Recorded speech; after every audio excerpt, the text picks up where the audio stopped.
Տիկին Ավանեսյան անդրադառնանք տեղի ունեցած այսպես ասած պրայմերիզին ԿՊ-ի ներքին ընտրությանը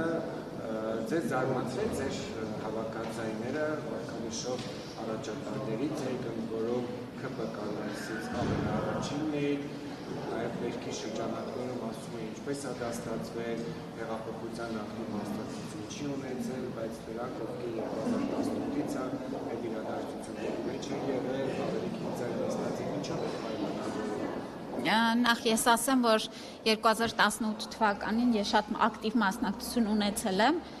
սկսած 2007 թվականից էին քաղաքական եւ քաղաքացիական գործունեություն է եղել եւ երկրորդը իհարկե ցանկացած ընտրության արդյունք եւ նման մրցակցային ընտրության արդյունքները միշտ էլ ոչ թե զարմացնում են, այո, ուրախացրեցին եւ ես շնորհակալ եմ մեր բոլոր պատվիրակներին, ովքեր որ վստահության քվե են տվել ինձ եւ գնահատել են իմ վերջին տարիների, 7 տարիների քաղաքական գործունեությունը։ Հաշվի առնելով դեռ հնարավոր է, որ գործադրից օրենսդիր տեղափոխվի։ Ես կարծում եմ դրա մասին դեռ շատ շուտ է խոսելը։ Տիկին Ավանեսյան հնարավորություն 3 տեղի ունեցած միջադեպից հետո այս պահին նոր տեղեկատվություն կա վիրավորների Նոր տեղեկատվությունը ըստ էության գիտեք, որ բավական ծանր են մեր պացիենտների վիճակը, իրականացվել են անհրաժեշտ վիրահատական միջամտությունները, հիմա լրացուցիչ այլ բան դա չեմ կարող ասել, գտնվում են բժշկական խիստ հսկողության ներքո։ Տիկին Ավանեսյան, ես ինչ գրառում էի կարելի Facebook-ում, որ եթե տեղատոմսի ամսական միջին արժեքը, որը կազմում է 20,000 դրամ, 60+ տարիքի քաղաքացիների համար վճարում է պետությունը, սա որոշակի կմանրամասն գծում եթե մի քաղաքացի հիմա 50,000 դրամը դեր, նա պետք է ինքը վճարի հայ դերերի համար, եթե հենց 20,000 շրջանակում է պետությունը։ Չէ, լավ չեք գրածը լավ չեք բան արել, կարդացել։ Ես ռեպորտաժում հարցնում էի մեր դեղատան աշխատակցից, թե ինչքան է միջին էլեկտրոնային դեղատոմսի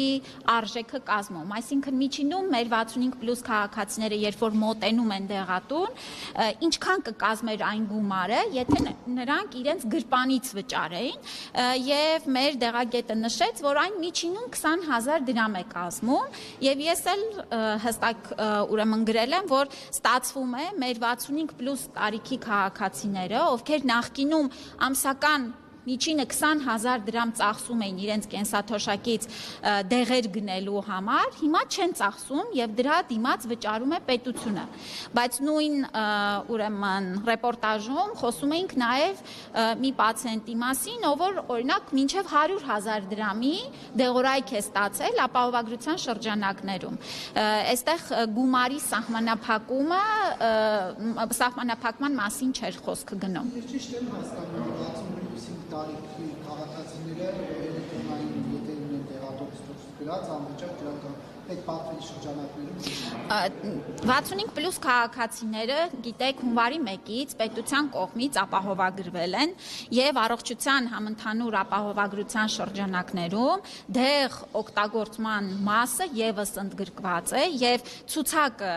հրապարակված է դեղերի հասանելի, կան դեղեր, որոնք ամբողջությամբ են փոխհատուցվում, կան դեղեր, որոնց համար կան համավճարներ եւ ըստ էության, այո, մեր 65+ տարիքի անձինք հունվարի 1-ից ապահովագրության շրջանակներում շատ մեծ ֆինանսական խնայողություններ են իրականացում։ Սա ոչ չի վերաբերում միայն դեղերին, այլ նաև հենց բուժօգնություն ստանալու մասով 65+ քաղաքացիների ընդհանուր համամասնությունը մեր այցերի թվի մեջ, որ դիտարկում ենք, 50%-ից ավել է։ Ես սա էլ ուզում եմ ընդգծել, որ տարիներով կուտակված մեր քաղաքացիների առողջական խնդիրները ի վերջո լուծում են ստանում, ի վերջո մեր սիրելի հայրենակիցները կարողանում են վերականգնել իրենց շարժուղնակությունը, փրկվում է նրանց կյանքը, սա մեր ամենակարևոր ձեռքբերումն է։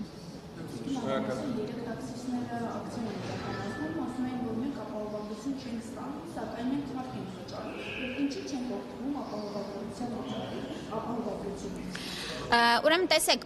քաղաքացիական իրավական պայմանագրերով աշխատողները ապահովագրվելու են 2027 թվականի հունվարի 1-ից, բայց ճիշտն ասած ինձ համար շատ ուրախալի է, որ մեր